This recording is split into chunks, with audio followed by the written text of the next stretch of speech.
El Gran León Producciones presenta.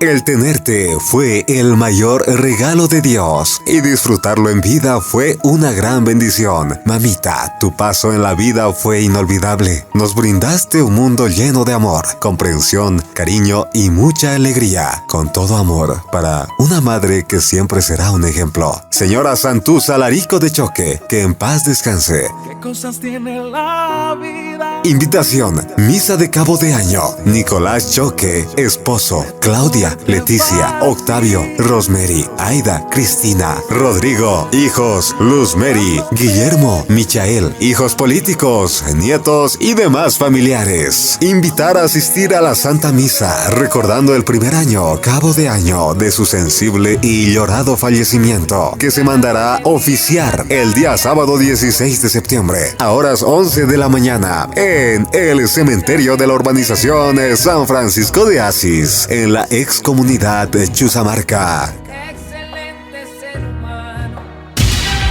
Pasada la misa, invitan a acompañar al Salón de Eventos Géminis, ubicado en la urbanización Franz Tamayo, Avenida Buenos Aires, número 5424, frente a la Casa Amarillo, camino a Laja.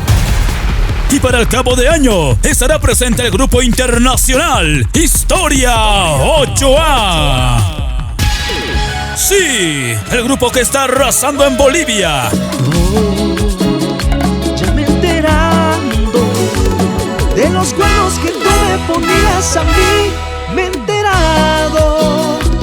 Historia 8A, con todos sus éxitos, totalmente en vivo. Si tanto insistes en irte, pues lárgate. Ya no sé disimular, llamo y no te puedo hablar. Tu recuerdo no se va, no se va, no se va. Historia 8A. A todas nuestras amistades y devotos que no pudimos hacerles llegar la respectiva invitación personal, nos disculpamos y lo hacemos extensivo mediante la presente.